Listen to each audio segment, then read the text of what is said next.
Welcome to the Pitcher Nail Down. I'm Jason Gilbo at JGilbo11, taking a look at tonight's pitching action, 7:05 and later, of course, not breaking down those early games. You get a 9-game slate there. Not a ton of favorable options on tonight's slate. I know there's some big names like Francisco Liriano and Zach Greinke, but overall, I mean, you're looking Greinke's really struggled at home, has been great. Liriano in possible weather concerning game there, so you might want to tread a little bit lightly in cash games. I think if you're looking to play it all tonight, it should be in GPPs. I'll look at some GPP arms that I like, and also try and kind of break down the better, safer options you can put on the hill. So going game by game here, taking a look at 7:05 start. White Sox and Orioles. Baltimore is sizable favorites here, -154. The 8.5 over/under is a little bit concerning for pitchers here. Matt Latos, Kevin Gausman are the two starters. Latos, not a guy I'm really after on tonight's slate. I know he's pitched somewhat well this season. Well, I guess better than well. But overall, going up against this team. So you're looking at who he's faced so far this season. Texas, the Angels, the Twins, Oakland. Obviously picked up the win in all four, won 6 starts there. Not a big strikeout rate guy, but obviously at his price, he doesn't have to be. Overall, Matt Latos, I'm just never a big fan of this guy, especially in this spot in Camden Yards. Against this Baltimore offense, I just think you're kind of pushing your luck here. I think this could be the blow-up game that we see from him. I'm obviously looking at Baltimore hitters more so on the side of those guys. Obviously 4.96 xFIP there. His ERA is bound to come back. Obviously the strand rate there, 96%. So overall, I mean, you're looking at Latos, 167 BABIP. So Latos is a guy who's going to regress fairly quickly. I think tonight's where we're going to see that. Kevin Gausman, on the other hand, is a guy I'm interested in just because he's cheap as well. Going up against a White Sox team that really isn't that great, against right-handed pitching, they only rank 22nd in WOBA. They also have a decent strikeout rate as well at 22.3%. So that puts Gausman in a range for me where I don't mind him in cash games down cheap. Helps you fit some bigger bats in.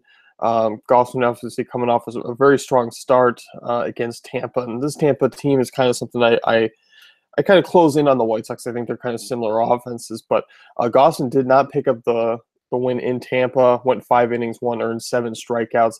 I think he can give you a similar performance here. I don't see him going completely deep into the game, but obviously he doesn't have to at that price. So overall, you can look at Gausman tonight. Latos is a guy I think is bound to regress. Next one, you got Indians and Phillies, and it's Trevor Bauer versus Gerard Eckhoff. Over under a 7, so it is very low scoring is what they're predicting. Cleveland just 131 favorites there. Obviously, Bauer's the guy who jumps on the radar because you're looking at this Phillies offense. This overall isn't that great. They rank in the bottom 10 in WOBA against right-handed pitching. They have a 22% strikeout rate. So overall, this is a team where you can really pick on them this season. I know they've been a little bit frustrating to opposing starters of late. Obviously, Kluber last night, Scherzer a couple days ago. Bauer, the one thing that really kills me about him is the walk rate. That's the big issue with him. But overall, I mean, he does have the punch-out factor. I think he's a great GPP target tonight. I will not trust him in cash games, even though it is the matchup. But overall, Bauer, definitely an interesting play. Low strikeout rate, but obviously 23% K percentage. He does miss bats. Can give us some home runs at times, but obviously looking at this Phillies team, they only have a couple of real shots, Howard and Franco being the true power guys. But overall, I think Bauer's in a good spot to get a win. Eichhoff struggles a lot with lefties, which isn't good to the Cleveland lineup. So I think overall, you're looking at Cleveland being the favorable spot tonight, even though Vegas kind of has this one a little bit closer to a pick 'em, more than you would like. But I think Bauer comes away with a win. He's been pitching out of the bullpen so far this season. With the injury to Carrasco, obviously he slips in. So overall, Bauer's kind of the favorable option, I think, more so in tournaments tonight. Next game, you got Reds and Pirates, over-under of 8. Pittsburgh big favorites here, -190. Alfredo Simon, obviously a guy you don't want to pick on or put into your lineups tonight. You want to pick on with hitters. Francisco Liriano coming off a down start against the Padres on the road, which is disappointing.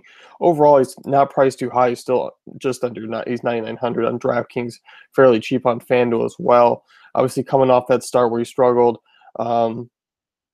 hasn't looked particularly great. I mean, he has pitched in three poor starts in a row here. One did come against Cincinnati, all on the road, and this is all after he missed a start as well as the St. Louis start where he opened up the season. Laureano, the only thing that knocks him down on my radar tonight is that weather. It looks like it's a pretty rainy night in Pittsburgh. It makes him incredibly risky. Overall, I think he would be your top option if the weather clears up somehow, but I don't see that happening, which is why I'm leaning more so towards GPPs tonight. So you can kind of scratch him off the list unless the weather becomes better, so keep an eye on that. Next one here, you got Yankees and Red Sox, over-under of 8, Michael Pineda, Rick Porcello. Overall, historically, these games have been pretty high scoring in the past. Obviously, Fenway Park's average for hitters and average for pitchers. You can lean either way on that. Porcello's been absolutely fantastic, really, to start the season. I think, obviously, he had one bad inning against Toronto in that first start. The strikeouts have really been there so far, 7, 8, 9, and 6 over his first 4 starts. Obviously, last 2 against Tampa and Atlanta.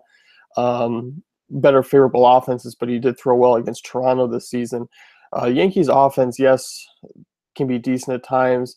More middle of the pack. They do rank 21st in WOBA against right-handed pitching. Obviously not a big strikeout rate. Porcello can kind of find a way in that 5 to 6 range. But overall, I think he's certainly an interesting GPP candidate tonight. I think the win could be likely there for Porcello. I know it's just a 123 favorite, but that's kind of what you're looking at as far as all the games go tonight. They are pretty much pick-ems. Porcello, interesting play. Pineda, not a guy I'm targeting tonight. I just think he needs to get whatever he's got going on together. And you need to see him pitch a little bit better for a strand of times before you can start locking him into your lineups, because overall, coming off a 4 home run outing to Tampa, he hasn't been that great otherwise. Struggled against Houston, was average against Oakland and Toronto. So you can really look elsewhere. This Boston offense has been really strong, ranking in the top 5 so far to start the year in WOBA against right-handed pitching, and obviously we know the ISO numbers have been there as well. So Porcello's my pick from that one. I still think he's kind of a limited guy. I wouldn't play him on FanDuel. I think DraftKings, you're looking at him as just kind of one of the SP1s or SP2s there in GPP only. Next game, you got Marlins and Brewers, Wei Yin Chen, Chase Anderson, 8.5 over-under. Miller Park, particularly favorable for hitters, which is disappointing. Both these arms, that's where Chen could get into some trouble tonight. Neither of these guys are really on my radar. I know we saw Adam Conley, throw a near no-hitter last night. Obviously, the Marlins or the Brewers, lineup is heavily right-handed. That is a concern, although they don't rank too high against left-handed pitching so far to start the year. They didn't last year. They do have a big strikeout rate. Chen is just too home run prone for me in this ballpark. He doesn't miss as many bats as I would like him to. I think he's a fade for me. On the other side, Chase Anderson, this Miami team, going to get Stanton back tonight. So this offense is going to come through, and I'm not taking Chase Anderson. Next one, you got Angels and Rangers, Matt Shoemaker, Derek Holland, over-under of 9 in a pick'em. Neither of these guys I do not want a piece of in any format tonight. You can completely gloss over to them. Next one, you got A10, Rockies and Diamondbacks, Chris Russin, Zach Greinke. No thank you to Russin. Greinke is a guy who, pitching at home, like many of these arms, have been completely awful at Chase Field. We've seen that so far this season. He's got a 9.72 in 3 games started, averaging just 2.7 DraftKings points, 5 homers allowed. Away games, he's been his normal self. That's a concern. I still think, yes, the Rockies team, they struggle outside of cores. This lineup isn't particularly great. Is Greinke going to pay off his price tag? That I can't tell you, and that's why I don't trust him for cash games. GPPs, you can certainly fire him aboard. I think a win is likely there, so that's the only thing that it really has going for him. You might be forced into using him if you're locking him in cash games. I think Greinke is probably the option you want to pay up for out of the other ones, although I do like Giordano Ventura, who has been a little bit more consistent pitching in Safeco tonight. So he's an interesting play. I know he's actually priced higher than Greinke on DraftKings there, but he does come at a pretty good discount to $1,700 on FanDuel, so that is something to consider when working in some bats. But overall, Greinke, still the same old pitcher. He just needs to figure out what's going on at Chase Field, and that is really where the risk stands tonight.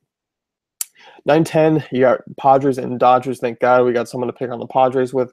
Ross Stripling's a guy who's a cheap SB2 option. Not enough upside for me on FanDuel.